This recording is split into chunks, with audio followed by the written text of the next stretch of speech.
occurred in the 20th century. We are policed everywhere we go: work, shopping, home, and church. Nothing is private anymore. Not property, not family, not even our houses of worship. We are encouraged to spy on each other and to stand passively as government agents scan us, harass us, and put us in our place day after day. If you object, you are put on a hit list. If you fight to reveal the truth, as WikiLeaks or other websites have done, you are targeted and can be crushed. Sometimes it seems like we are living in a dystopian novel like 1984 or Brave New World, complete with ever less economic freedom. Some will say that this is hyperbole.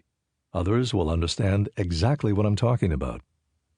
What is at stake is the American dream itself, which in turn is wrapped up with our standard of living. Too often we underestimate what the phrase standard of living really means. In my mind, it deals directly with all issues that affect our material well-being and therefore affects our outlook on life itself. Whether we are hopeful or despairing, whether we expect progression or regression, whether we think our children will be better off or worse off than we are.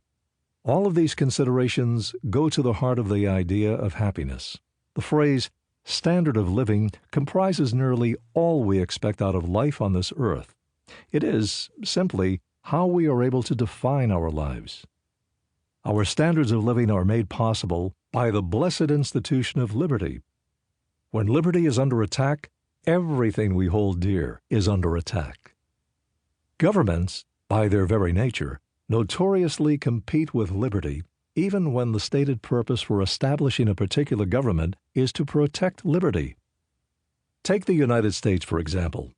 Our country was established with the greatest ideals and respect for individual freedom ever known. Yet look at where we are today.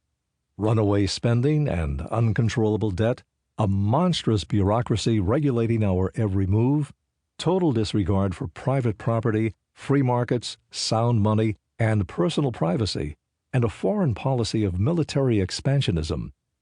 The restraints placed on our government in the Constitution by the founders did not work. Powerful special interest rule, and there seems to be no way to fight against them. While the middle class is being destroyed, the poor suffer. The justly rich are being looted, and the unjustly rich are getting richer. The wealth of the country has fallen into the hands of a few at the expense of the many. Some say this is because of a lack of regulations on Wall Street, but that is not right. The root of this issue reaches far deeper than that. The threat to liberty is not limited to the United States.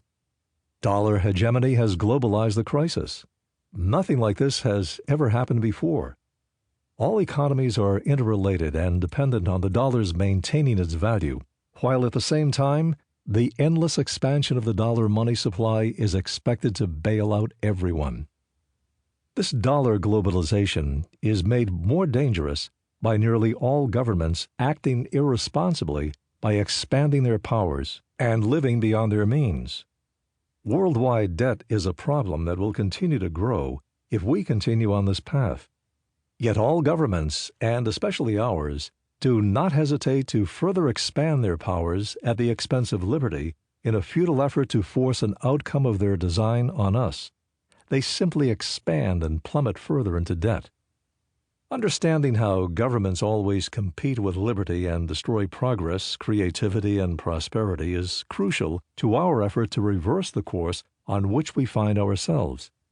The contest between abuse of government power and individual freedom is an age-old problem. The concept of liberty, recognized as a natural right, has required thousands of years to be understood by the masses in reaction to the tyranny imposed by those whose only desire is to rule over others and live off their enslavement.